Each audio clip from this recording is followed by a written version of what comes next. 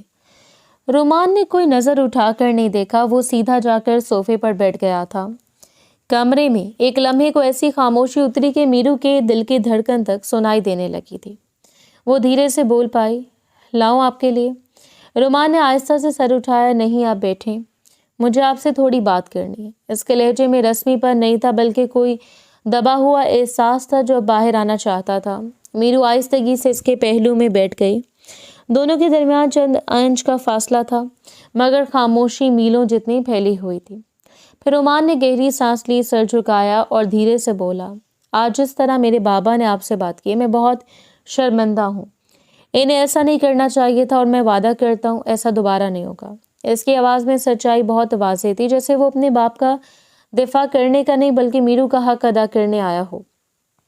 اور ایک بات اور، وہ ہچکچایا، اگر میں نے نکاح کیا ہے تو میں آپ کے ساتھ کوئی دھوکہ نہیں کروں گا، میں آپ کو کبھی طلاق نہیں دوں گا۔ ہاں، اگر آپ چاہیں تو میں منع بھی نہیں کروں گا، میں بس آپ کو آزادی دینا چاہتا ہوں، کیونکہ آپ ٹھیک کہہ رہی تھی، غلط آپ لوگوں کے ساتھ ہوا، ہمارے ساتھ نہیں۔ میرو نے اس کی طرف دیکھا۔ وہ کمزور نہیں لگ رہا تھا، نہ مغرور، بس ایک تھکا ہوا آدمی جو اپنی قسمت کے سامنے ہاتھ باندھے کھڑا ہو۔ اچانک وہ اس کے قریب ہوئی اور اس کا ہاتھ تھام لیا نرمی سے، مگر پورے یقین کے ساتھ۔ غلط ہمارے ساتھ بھی ہوا اور آپ کے ساتھ بھی۔ میرو کی آواز ٹوٹی نہیں تھی مگر بھاری ضرور تھی۔ اور میں بہت شرمندہ ہوں کہ رات میں نے آپ سے بدتمیزی کی۔ میں پریشان تھی، ڈری ہوئی تھی، بس کنٹرول نہیں رہا۔ رومان فوراً بولا، نہیں ایسی کوئی بات نہیں، آپ خود کو الزام نہیں دیں، غلطی ہماری ہے، حالات کی ہے۔ میرو نے دھیرے سے سر ہلایا۔ میں آپ کے ساتھ اپنے رشتے کا آغاز کرنا چاہتی ہوں۔ وہ لمحہ جس میں اس نے لفظ کہے پورا کمرہ جیسے نرم پڑ گیا تھا۔ کل آپ نے کہا تھا نا کہ عورتوں کو سہاگ رات کی بہت جلدی ہوتی ہے۔ وہ ہلکا سا مسکرائی۔ تو اس بارے میں تو کچھ نہیں میں جانتی، مگر ہاں میں اس رشتے کو ایک موقع دینا چاہتی ہوں۔ رومان نے اس بار پوری سنجیدگی سے اس کی طرف دیکھا۔ اس کی آنکھوں میں پہلی بار کوئی روشنی تھی، غیر یقینی مگر امید جیسی۔ اگر آپ راضی ہیں تو میں انکار نہیں کروں گا۔ بیوی کو حق دینا شوہر کی ذمہ داری ہوتی ہے۔ میرو نے ہاتھ نہیں چھوڑا، وہ بھی خاموش رہی، مگر پہلی بار دونوں کے درمیان فاصلہ کم محسوس ہوا، جیسے تقدیر نے پہلے سلائی لگا دی ہو اور رشتہ آہستہ آہستہ جڑنے لگا ہو۔ وہ دھیمے دھیمے اس کے نزدیک جا رہا تھا، جبکہ وہ خاموشی سے اپنا آپ اس کے حوالے کر گئی تھی۔ لمحے بھر کے بعد وہ اس کی سانسوں کو اپنی گرفت میں لے چکا تھا، جبکہ وہ خاموشی سے اس کا ساتھ دینے لگی تھی۔ وقت دھیرے دھیرے گزرتا جا رہا تھا۔ 2 دن بعد چھت کی رات پرسکون نہیں تھی۔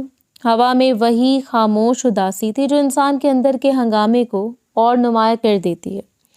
وہ دونوں ہاتھ جیبوں میں ڈالے، گردن ذرا سی جھکائے، آسمان کی طرف یوں دیکھ رہا تھا جیسے ستاروں سے کوئی جواب مانگ رہا ہو۔ 2 دن گزر چکے تھے، مگر اس کے آنکھوں کے نیچے کی ہلکی سی سوجن اور چہرے کی بے رنگی پوری کہانی سنا رہی تھی۔ پیچھے ہلکی سی چاپ ابھری، وہ جیسے ہلکی ہوا میں بھی فرق محسوس کرنے والا آدمی تھا۔ پلٹا تو میرو ہاتھوں میں 2 کپ تھامے کھڑی تھی، اس کے چہرے پر وہی نرمی، وہی محتاط سی مسکراہٹ جو اس گھر میں آ کر دھیرے دھیرے اس کی پہچان بن گئی تھی۔ وہ ہلکا سا مسکرایا، 1 کپ اس کے ہاتھ سے لے لیا۔ چائے؟ اس کی آواز دھیمی تھی۔ ہاں، وہ دھیمی آواز میں بول کر کپ لبوں سے لگا گیا، جبکہ وہ آہستگی سے بولی، مجھے لگا تھا آپ کو شاید ضرورت ہوگی۔ وہ اس کے برابر کھڑی ہو گئی۔ کچھ لمحے یوں ہی خاموشی میں گزر گئے۔ دور کہیں کتے بھونکنے کی آواز آئی۔ شہر کے تنگ گلیوں کا شور نیچے تھا، مگر اوپر فضا ٹھہری ہوئی تھی۔ میرو نے گہری سانس لی، جیسے خود کو ہمت دے رہی ہو۔ اگر آپ برا نہیں مانے تو ایک بات کہنا چاہتی ہوں۔ اس نے کب سے اٹھتی بھاپ کو دیکھا اور سر ہلایا۔ ہاں کہو۔ وہ کچھ لمحے چپ رہی، پھر دھیرے سے بولی، ملازمہ نے ایک بات بتائی تھی کہ آپ کی زندگی میں ایک لڑکی تھی، آپ اسے بہت محبت کرتے تھے۔ وہ رکی، اس کی نظر اس کے چہرے پر ٹک رہی تھی۔ میں صرف یہ کہنا چاہتی ہوں کہ اگر آپ چاہیں تو آپ دوسری شادی کر سکتے ہیں۔ میں نہیں چاہتی کہ میری وجہ سے آپ اپنی زندگی روک لیں۔ مجھے پتا ہے کہ آپ نے بہت کچھ برداشت کیا ہے، بہت کچھ کھویا ہے۔ وہ آپ کی زندگی تھی، آپ کی محبت تھی۔ وہ بات مکمل نہیں کر پائی، شاید الفاظ آگے نہیں بڑھے تھے۔ اس نے فوراً جواب نہیں دیا، صرف چائے کا گھونٹ لیا، جیسے ذائقے میں چھپا کوئی جواب ڈھونڈ رہا ہو۔ پھر آہستہ سے بولا، میرا اور اس کا بریک اپ ہو چکا ہے، بات ختم ہو گئی اور دوسری شادی۔ اس سے ہلکی سی بے اختیار ہنسی۔ سوال ہی پیدا نہیں ہوتا۔ مرد 4 شادیاں کر لیتے ہیں، 2 بھی کر لیتے ہیں، لیکن ایک عورت کو ٹھیک سے سمجھ نہیں پاتے۔ میں جانتا ہوں کہ اگر میں دوسری شادی کروں گا تو تم تکلیف میں آؤ گی اور میں… وہ رکا، جیسے لفظ چھل کر دل سے نکال رہا ہو۔ میں اپنی اولاد کو کبھی تکلیف میں نہیں دیکھ سکتا۔ اگر خدا نے چاہا تو ہمیں اولاد دی، تو میں چاہتا ہوں وہ کسی بھی درد سے، کسی بھی محرومی سے دور رہے۔ میں نے وہ ساری محبت دینا چاہتا ہوں جو شاید مجھے کبھی نہیں ملی تھی۔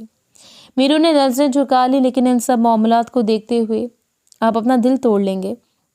وہ 1 قدم پیچھے گیا، دیوار سے ٹیک لگائی۔ رات کی ہوا اس کے چہرے سے لگ رہی تھی، مگر وہ جیسے کہیں اور کھو گیا تھا۔ دل۔ وہ تلخی سے ہنسا، جو چیز کبھی پوری طرح میری تھی ہی نہیں۔ وہ کیا ٹوٹے گی؟ وہ لڑکی۔ اس کے جبڑے بھنج گئے۔ گولڈ ڈگر تھی۔ میں سمجھتا تھا وہ نیک ہے، اچھی ہے، سچی ہے۔ میں غلط تھا، بہت زیادہ غلط۔ آنکھیں بند کیے پھرتا رہا، اور جب کھلی تو تب جب سب ختم ہو چکا تھا۔ میرو نے پہلی بار اس کے چہرے پر وہ دراریں دیکھی جو وہ ہمیشہ چھپا لیتا تھا۔ وہ آگے بڑھی، مگر فاصلہ برقرار رکھا تھا۔ وہ بولا جب اسے پتہ چلا کہ میں نے نکاح کر لیا تو اس نے ایک بار پھر بھی پوچھا نہیں کہ کیوں کیسے. اس نے میری زندگی سے نکلنے میں بھی وقت نہیں لگایا. بس سیدھا میرے بھائی کے پاس چلی گئی اور اس کی آواز بھاری ہو گئی. وہ دونوں لندن میں ہیں اور میں سوچ بھی نہیں پایا کہ میں ماجرا سمجھوں یا تماشا. میرو مکمل خاموش ہو گئی. اس کی خاموشی احتجاج نہیں تھی، ہمدردی تھی. وہ جگہ تھی جہاں کوئی مرد اپنی شکست رکھ کر تھوڑی دیر بیٹھ سکتا تھا. وہ حیران ہو رہی تھی کہ ایک شخص اپنے اندر اتنا کچھ لیے بالکل خاموش پڑ رہا ہے. اس میں اتنا حوصلہ تھا کہ وہ واقعی حیران تھی. چند لمحے بعد اس نے دھیرے سے اپنا ہاتھ بڑھایا، اس کے کندھے پر رکھ دیا. وہ چونکا نہیں، بس جیسے ایک بوجھ لمحے بھر کو ہلکا ہو گیا تھا. خدا جو چاہتا ہے وہی ہوتا ہے، میرو نے نرمی سے کہا، اور جو نہیں ہوتا وہ بھی اکثر ہمارے حق میں ہوتا ہے. اگر آپ چاہیں تو میں آپ کی زندگی میں وہ سکون بن سکتی ہوں جو شاید آپ کبھی محسوس نہیں کیا. میں کوشش کروں گی. ہر دن ہر لمحے وہ خاموش رہا، جیسے اس کے اندر کوئی دروازہ کھلنے والا تھا، مگر وہ ہمت نہیں کر رہا تھا. میرو کی آواز مزید ہلکی ہو گئی تھی. میں آپ کے ماں باپ کے لیے اور آپ کے لیے میں بہترین ثابت ہونے کی پوری کوشش کروں گی. ہوا کے جھونکے میں اس کی بات کہیں ٹھہر گئی تھی، مگر اس نے کوئی جواب نہیں دیا، نہ ہاں نہ انکار، صرف اس کی خاموشی تھی. مگر اس خاموشی کی گہرائی میں پہلی بار تھوڑا سا اعتماد تھا اور شاید تھوڑا سا سکون بھی موجود تھا. وقت اور تیزی سے گزرتا جا رہا تھا. 2 دن بعد رات کے 2 بجے کا وہ سناٹا گھر پر ایسے پھیلا ہوا تھا جیسے دیواریں تک سو رہی ہوں. میرو خاموشی سے چولہے کے پاس کھڑی تھی، آنکھوں کے نیچے ہلکی تھکن، بال بندھے ہوئے اور ہاتھ چولہے پر رکھے پتیلے کو آہستہ آہستہ ہلا رہی تھی. نوڈلز کی خوشبو پھیل کر ساری فضا کو گرم کر رہی تھی. ایک ایسی خوشبو جو تنہائی میں انسان کو تھوڑا سا سہارا دیتی ہے. وہ اپنے خیالوں میں کھوئی ہوئی تھی کہ پیچھے ہلکی سی آہٹ گونجی. اسے پلٹ کر دیکھا بھی نہیں تھا کہ عقب میں ایک بھاری نیند سے بوجھل آواز ابھری. اتنی رات کو یہاں کیا کر رہی ہیں آپ؟ میرو کا دل ایک جھٹکے سے اوپر اچھلا. وہ فوراً پلٹی تو سامنے رومان کھڑا تھا، بال بکھرے ہوئے، سانس کچھ تیز، شاید ابھی ابھی نیند سے اٹھا تھا. اس کی اچانک موجودگی نے واقعی سے خوفزدہ کر دیا تھا. سوری اگر میں نے آپ ڈرا دیا تو. رومان نے فوراً دونوں ہاتھ اٹھا دیے. میرو نے سینے پر ہاتھ رکھا، سانس سیدھی کرنے کی کوشش کی تھی. نہیں ٹھیک ہے، بس اچانک آ گئی تو تھوڑا سا ڈر گئی تھی. رومان اس کے بالکل برابر آ کر کھڑا ہوا. اس کے قد کے سامنے وہ اور بھی چھوٹی لگنے لگی تھی. کیا کریں آپ؟ اتنی رات کو نیند نہیں آ رہی؟ میرو نے واپس چولہے کی طرف رخ کیا. نیند نہیں آ رہی تو سوچا کچھ کھا لوں. نوڈلز بنا رہی ہوں، آپ کو دوں؟ مجھے بہت مزے کے بنانے آتے ہیں. رومان نے ناک سکیڑ لی. مجھے پسند نہیں، میں یہ چائنیز چیزیں خاص پسند نہیں کرتا. میرو نے چمچ ہوا میں روک کر اسے دیکھا، پھر ہلکی سی سرد سانس لی. یہ تو کوئی بات نہیں ہوئی. آپ کو معلوم ہے نا میں مڈل کلاس نہیں بلکہ مڈل سے بھی لوور کلاس ہوں، لیکن مجھے چائنیز بہت پسند ہے، بہت زیادہ. آپ تو اتنے امیر ہیں، پھر آپ کو کیوں نہیں پسند؟ رومان نے فوراً اس کی بات پکڑ لی. نظر ذرا نرم ہوئی. اب اتنا بھی امیر نہیں ہوں. تم میری امیری پر نظر لگاؤ گی کیا؟ میرو بے اختیار ہنس دی، ایک صاف معصوم سی ہنسی جو کچن میں گونج اٹھی تھی. ارے نہیں جناب، میں کون ہوں آپ کے امیری پر نظر لگانے والی؟ بیوی تو نظر اتارنے والی ہوتی ہے، لگانے والی نہیں. پھر وہ چمچ آگے بڑھا کر تھوڑا سا کھا لیں میری خاطر. رومان نے سر پیچھے جھٹکا جیسے ہار مان رہا ہو. اتنے پیار سے بولو گی تو جان بھی دے دوں گا. کھا لیتا ہوں. وہ قریب آیا، چمچ لیا، ذرا سا چکھا. چہرہ پہلے تو بے اظہار سا رہا، پھر آہستہ سے کہنے لگا ٹھیک ہے، اچھے ہیں. چند لمحے خاموش رہی. میرو نے چولہا بند کیا. رومان نے ہاتھ دیوار سے ٹکا دیے، نظر کہیں پیروں کے پاس، جیسے اسے کچھ کہنا ہو مگر وہ الفاظ ڈھونڈ نہیں پا رہا تھا. آخر اس نے نظریں اٹھائیں. یار اس رات کے لیے سوری. تم بات کر رہی تھی اور میں نے جواب نہیں دیا. میرو نے پلٹ کر پورا رخ اس کی طرف کیا تھا. کوئی بات نہیں. کوئی بھی انسان اپنی بریک اپ سٹوری سنا کر خوش نہیں ہوتا، اداس ہی ہوتا. میں سمجھ سکتی ہوں آپ کی تکلیف. رومان نے اسے دیکھا. چند سیکنڈ ایسے گزرے جیسے وقت رک گیا ہو. پھر اس کے ہونٹوں پر بہت ہلکی سی ٹوٹی ہوئی مسکراہٹ ابھری. تم بہت سمجھدار ہو اور بہت ہمت والی. میں نے تم جیسی لڑکی نہیں دیکھی کبھی. میرو نے نظریں جھکا لیں. اس کی آنکھوں میں ہلکی نمی ابھری تھی، خاموشی سے بنا کوئی لفظ مانگے. رومان نے اسے دیکھا تھوڑی دیر تک، جیسے وہ پہلی بار اسے حقیقت میں دیکھ رہا ہو. کچن میں پھیلی نوڈلز کی خوشبو، رات کی نیند زدہ خاموشی اور ان دونوں کے درمیان وہ چھوٹا سا لمحہ، یہ سب کچھ مل کر ایک بہت نرم، بہت انسانی سا رشتہ بنا رہے تھے، جو شاید دونوں نے خود بھی نہیں سوچا تھا کہ اتنی جلدی بن جائے گا۔ وقت اور تیزی سے گزرتا جا رہا تھا۔ ایک ہفتے بعد صبح کی روشنی دھیرے دھیرے کمرے میں داخل ہو رہی تھی۔ وہ گہری نیند میں ڈوبی ہوئی تھی۔ اچانک ایک کراہوں کی آواز نے اسے جھنجھوڑ دیا۔ پلٹ کر دیکھا تو رومان اپنی آنکھوں کو بھاری سا رکھتے ہوئے بستر پر بیٹھا تھا۔ اس کا چہرہ معمول سے زیادہ سفید اور پسینے سے تر تھا۔ فوراً اس کے ماتھے پر ہاتھ رکھا اور دھیمی آواز میں بولی، آپ کی طبیعت تو مجھے بالکل ٹھیک نہیں لگ رہی، بخار ہو رہا ہے؟ رومان سر ہلاتے ہوئے بولا، نہیں، بس سر بہت درد ہو رہا ہے۔ وہ گھبراہٹ سے بولی، میں دبا دیتی ہوں، ڈاکٹر کو بلاؤں؟ آپ مجھے نمبر دیں، میں کال کر لیتی ہوں۔ وہ آہستہ سے ہلکا سا مسکرایا اور بولا، ارے نہیں، میں ٹھیک ہوں، اتنا پریشان مت ہو تم، بس سر دبا دو۔ وہ فوراً بستر کے کنارے جھک کر اس کا سر اپنی ہتھیلی میں لے کر دبا رہی تھی۔ اچھا، کچھ کھائیں گے تو میڈیسن لے پائیں گے نا؟ میں آپ کے لیے کچھ لے آؤں؟ اس نے نرمی سے پوچھا۔ رومان نے اسے روک دیا۔ مجھے کچھ نہیں لینا، بس سر دبا دو۔ وہ پریشانی سے اس کا سر دبانے لگی جب اچانک کمرے کے دروازے پر ہلکی سی دستک ہوئی۔ وہ بولی، اچھا آپ رکے، میں دیکھ لوں۔ دروازہ کھولا تو سامنے ایک ملازم کھڑا تھا، سر جھکائے۔ بیگم صاحبہ، ذوالفقار صاحب بول رہے ہیں، رومان صاحب کو بھیج دیں، انہیں تھوڑا کام ہے۔ وہ سخت لہجے میں بولا، آپ جا کر کہہ دیں میرے شوہر کی طبیعت صحیح نہیں ہے، وہ نہیں آ رہے۔ رومان اندر سے بولا، نہیں رکو میرو، میں آ رہا ہوں، بابا نے بلایا، سن لیتا ہوں۔ وہ تیزی سے بولی، کوئی ضرورت نہیں ہے، آپ کی طبیعت بالکل ٹھیک نہیں ہے۔ وہ ملازم کی طرف متوجہ ہوئی اور اس کو دیکھتے ہوئے، آپ ایک کام کریں، نیچے جائیں، ڈاکٹر کو بلا کر لے کر آئیں اور جلدی کریں۔ رومان بولا، میں چلا جاؤں گا نیچے، پلیز محترمہ، بابا غصہ کریں گے میرے۔ وہ سختی سے لیکن بے پرواہ بھری آواز میں بولی، اگر آپ گئے تو میں آپ سے بالکل بات نہیں کروں گی، آپ کی طبیعت ٹھیک نہیں ہے، لیٹ جائیں۔ رومان نے نرمی سے جواب دیا، کیوں پریشان ہو رہی ہو؟ میں ٹھیک ہوں، بابا غصہ کریں گے۔ اس نے قدم بڑھاتے ہوئے اس کا ہاتھ تھاما اور زور سے بولی، کرنے دے غصہ، میں بات کر لوں گی، آپ کی طبیعت کام سے زیادہ عزیز نہیں ہے مجھے۔ رومان ہلکی سی ہنسی کے ساتھ بولا، لڑکی اتنی فکر کیوں کر رہی ہو اور کیوں مجھے محبت کرنے پر مجبور کر رہی ہو؟ وہ مسکراتے ہوئے بولی، اتنی فکر بیویاں ہی کرتی ہیں، چلیں لیٹ جائیں، میں آپ کا سر دبا دوں گی۔ رومان بستر پر لیٹ گیا اور وہ اس کے کندھے کے پاس آ کر بیٹھ گئی۔ دونوں کے درمیان خاموشی چھائی ہوئی تھی۔ وہ تھوڑی دیر بعد آہستہ سے بولی، ڈاکٹر کچھ دیر میں آ جائیں گے، میڈیسن وغیرہ دے دیں گے، مگر میں آج پورے دن آپ کے پاس رہوں گی اور آپ کہیں نہیں جائیں گے۔ رومان نے سر ہلایا اور آنکھیں بند کر کے خاموشی سے اس کے ہاتھ کی گرمی محسوس کی۔ وہ جانتا تھا کہ آج کا دن اس کی زندگی میں ایک نیا موڑ لے آئے گا اور یہ چھوٹے چھوٹے لمحات اس کی یادوں میں ہمیشہ رہ جائیں گے۔ رومان خاموش رہا، لیکن اس کے دل میں سکون کا احساس ہونے لگا تھا۔ اس کی آنکھیں آہستہ آہستہ بند ہو گئیں اور تھوڑی دیر کے لیے اپنی پریشانی اور درد سے آزاد ہو گیا تھا۔ کمرے میں صرف روشنی، خاموشی اور اس کی نرم آواز گونج رہی تھی، جو ہر کونے میں سکون کا احساس چھوڑ گئی تھی۔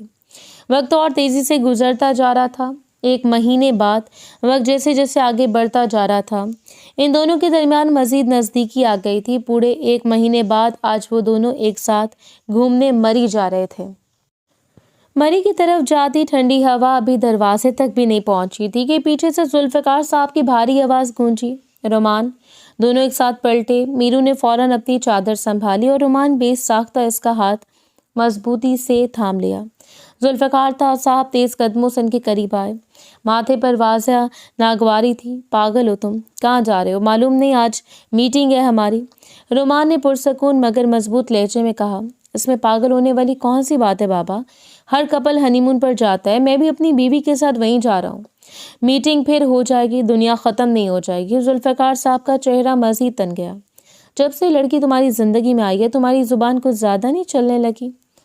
رومان نے اس وقت اپنا ہاتھ میرو کے کندھے کے گرد ڈال دیا، جیسے کسی کو بتا رہا ہو کہ یہ میری ذمہ داری ہے، میری عزت ہے۔ جب سے لڑکی آئی ہے بابا، میں نے زندگی کو زندگی کی طرح جینا شروع کیا۔ پلیز مجھے پریشان نہیں کریں، میں بہت خوش ہوں اور اس خوشی کو چھیڑے نہیں۔ ذوالفقار صاحب تب کر بولے، تم کمپنی سے اتنے لاپرواہ ہو گئے ہو کہ تمہیں ہوش ہی نہیں رہتا، اس سے بہتر تو نیلم ہی تھی۔ رومان کی آنکھوں میں ایک دم سردی اتر آئی۔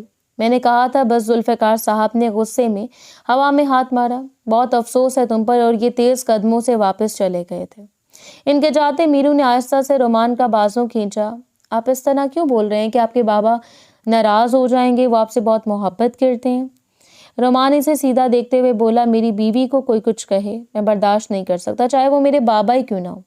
میرو کی پلکیں بھاری ہو گئی تھیں. اتنی محبت ہو گئی ہے مجھ سے. وہ مسکرایا, ایک ایسی مسکراہٹ جو دل سے نکلی ہو, جس میں برسوں کی تھکن, دکھ اور امید کا میلاپ ہو. بہت زیادہ, اتنی کہ اگر تمہیں کوئی ایک لفظ بھی غلط کہہ دے میں دنیا سے لڑ جاؤں گا. وہ نظریں جھکا کر ہلکا سا ہنسی. میں بھی آپ سے اتنی محبت کرتی ہوں, بلکہ اس سے کئی گنا زیادہ. میرے لیے آپ میرے سب کچھ ہو. رومان نے نرمی سے اس کی ٹھوری اٹھائی. اور تم میری پہلی سکون والی سانس ہو. میرو کی آنکھوں میں نمی چمکی مگر لبوں پر مسکراہٹ تھی. وہ دونوں گاڑی کی طرف بڑھے. دروازہ بند ہوا تو جیسے ساری دنیا پیچھے رہ گئی تھی. گاڑی چل پڑی. راستے میں درختوں کی قطاریں, ٹھنڈی ہوا, ونڈو اسکرین پر پڑتی دھوپ کی سنہری لکیریں, اور ان دونوں کے درمیان ایک خاموش, پختہ, خوبصورت سا رشتہ. رومان نے ڈرائیونگ کے دوران اس کا ہاتھ تھاما. مری تک بہت لمبا سفر ہے, تھک جاؤ گی. میرو کھڑکی سے باہر دیکھتے ہوئے کہا, تھکتی تو میں تب تھی جب دل اکیلا ہوتا تھا. اب تو جیسے ہر راستہ آسان لگتا ہے. رومان نے بے ساختہ اس کے بالوں پر ہاتھ پھیر دیا تھا. میرو تم نے مجھے بچا لیا. وہ ہلکی سی ہنسی. ہم دونوں نے ایک دوسرے کو بچایا. گاڑی مڑی کی پہاڑوں کی طرف مڑ گئی. نیچے شہر کی روشنیوں نے جیسے آسمان کے تاروں کا مقابلہ شروع کر دیا تھا. آج مجھے لگ رہا ہے خدا نے ہمیں وہ دیا جو ہم دونوں کے نصیب میں ہمیشہ سے لکھا تھا. رومان نے اس کا ہاتھ لبوں سے لگا کر کہا, اور میں وعدہ کرتا ہوں یہ نصیب میں کبھی ٹوٹنے نہیں دوں گا. مری کی بلندیوں پر جاتے ہوئے ان کے چہروں پر ایک ہی روشنی تھی, خوشی, سکون اور بے حد محبت کی.